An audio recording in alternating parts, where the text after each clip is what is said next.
My name's Keith Cook. I'm 74 years old, formerly of Cornbrook, now living in Pasadena. I have voted in every election, federal and provincial, from up to the time I moved to Western Labrador in 1965.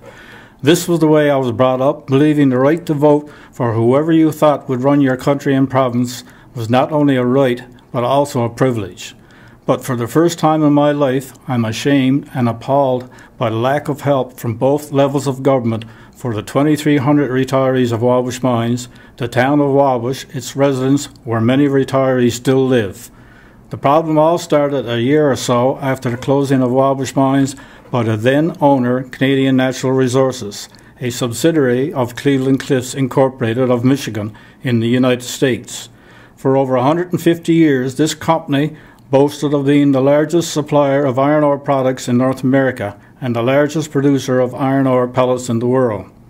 I, like other retirees, received a letter saying Canadian Natural Resources had filed for bankruptcy protection and would no longer be responsible for maintaining retirees' pension plan.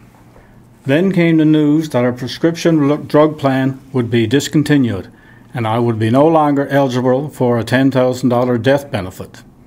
Upon retiring, all retirees weren't eligible for a dental and eye care plan, but having to lose the drug plan was especially hard for my wife as she was a type 2 diabetic.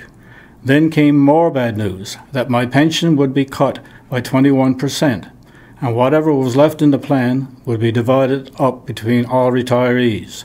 My wife's diabetic drugs, because her family doctor put her on the ones that were best for her at the time, were very expensive.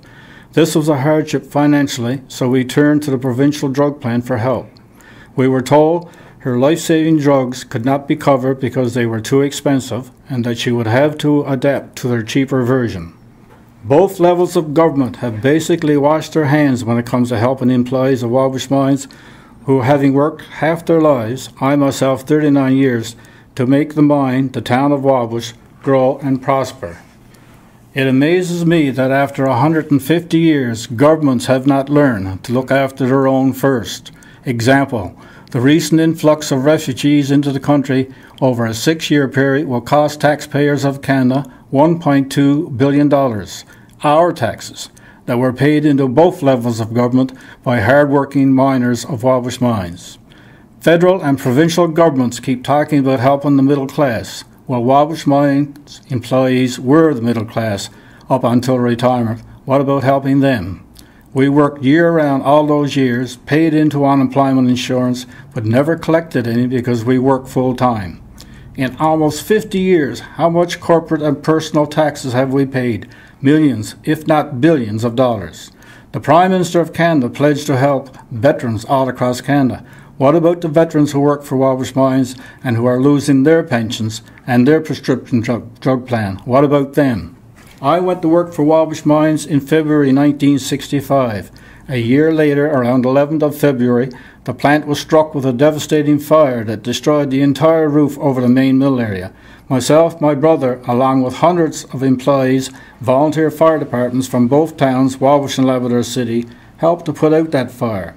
Employees then helped to clean up and repair the plant to have it back up and running within months. Contractors were brought in to replace the roof. We all worked together to make this plant a viable operation. I asked the people of the province in Canada, is this the kind of government you want to run your country and province? Turn their backs on their own, allow a multinational company such as Canadian Natural Resources continue to operate within Canadian borders with a quarterly profit of $200 million. Without this meager pension, the future of myself and wife living out our remaining days in Pasadena at this time is uncertain. As of the present day, there is no legislation, federal or provincial, to prevent any company anywhere in Canada to treat the former retirees such as the employees of Wabush Mines.